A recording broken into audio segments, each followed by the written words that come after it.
and then I'm going to put my lid on and leave this to cool on my counter.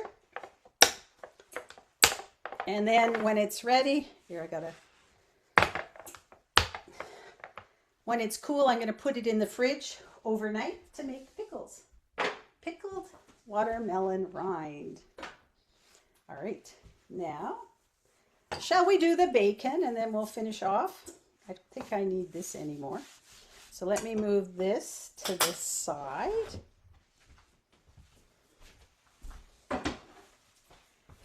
And we're going to make a marinade for our bacon. And so literally, if you wanted, I've seen this, you can just take the watermelon without doing any marinade, pop it into a dehydrator or the oven, and then dehydrate it until it's really like it's all the moisture is taken out. So watermelon is about 92% water, which makes it very hydrating and very good. If you don't want to drink water, watermelon is a great substitute. But if you are, wanted to add a little bit of the flavor to it, so you could just do this without making a marinade. But I'm going to do the marinade. I am going to take some Tamari. You could use Bragg's Liquid Aminos or a low sodium soy sauce. I'm just going to add, I think, a couple of tablespoons of the Bragg's to this.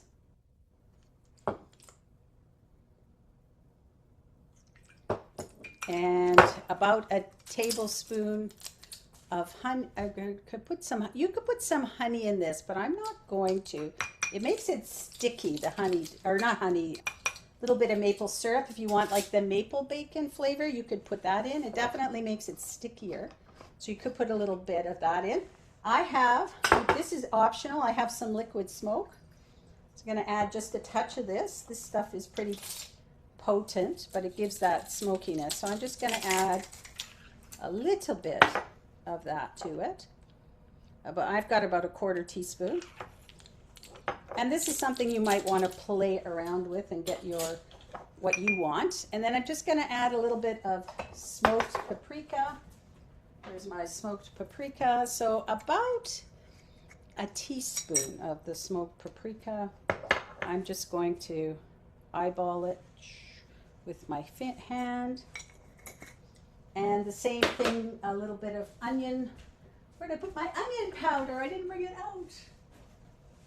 I always forget to bring something out. Thankfully, it's close at hand.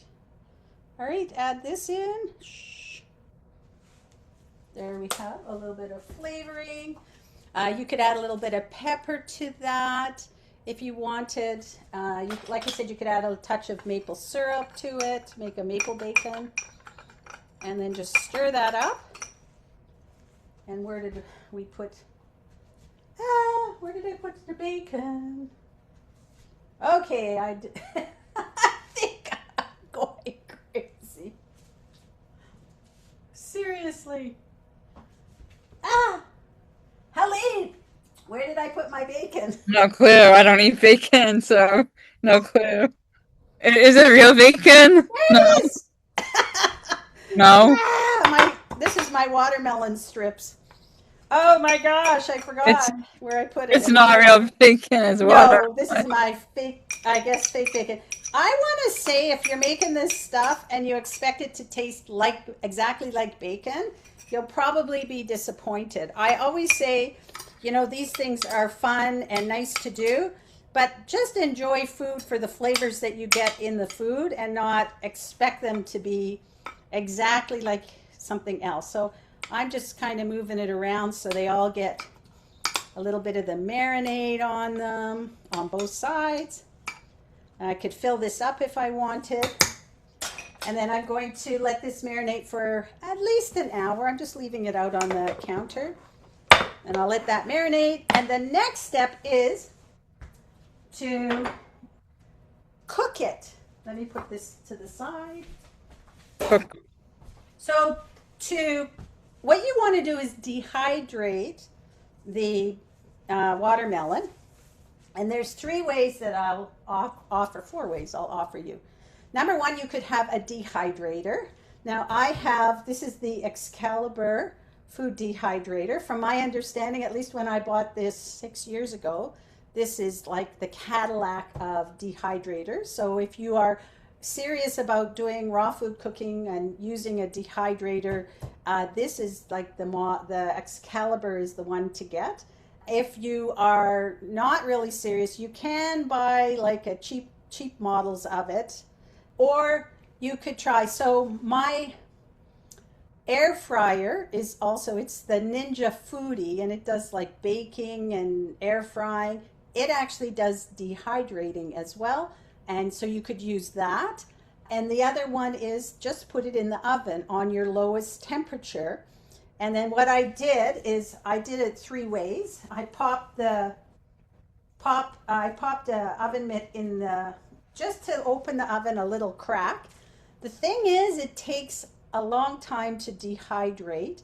It takes hours and hours. So if you are doing raw food and you want to preserve the enzymes in your food, you're going to want to put your dehydrator on about 115, and it could take, now you can do it to your texture that you like, but it's going to take at least 12 hours, probably longer to get there.